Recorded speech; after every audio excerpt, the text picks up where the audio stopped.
Hello everyone. তো শীত তো এখন বলতে গেলে পড়েই গেছে কলকাতাতে। তো বলতে গেলে এই শীতের জন্য একটু শপিং তো টুকিটাকি করতেই লাগে। তো আমি আর মিস্টার চলে গেছিলাম লেক মল। আর লেক মল মানেই হচ্ছে ম্যাক্স, জুডিও আর ওই স্মার্ট বাজার। তো যাই হোক স্মার্ট বাজারে তো কিছু মানে পছন্দ হয় না। তো জুডিওতেও আর যাইনি আর ম্যাক্সে গিয়েছিলাম। সত্যি কথা বলতে সেরকম কিছু পছন্দ হয়নি। আর তারপরে জামা পছন্দ হয়নি তো কী হয়েছে, পেট পুজো তো করতেই পারি। তো বেদুইন থেকে রোল নিয়েছিলাম, চিকেন রোল। বিশ্বাস করো এক্সপিরিয়েন্স ভীষণই খারাপ ছিল, জানি না তোমাদের কেমন এক্সপিরিয়েন্স। তারপরে খেলাম একটু ফুচকা, সেটা অসাধারণ ছিল।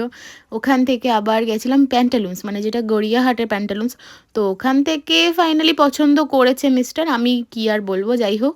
তো তোমাদের কার কার এরকম হয় বলো তো, যে মানে হয় না ভীষণ চুজি, যে এটা নেবো তো এটাই নেবো, এটা না পেলে কোনোটাই নেবো না। আমি হচ্ছে ওরকম পাবলিকের মধ্যেই পড়ি। তো that was it for today. তোমরা কারা কারা এরকম অবশ্যই কমেন্ট করো। বাই।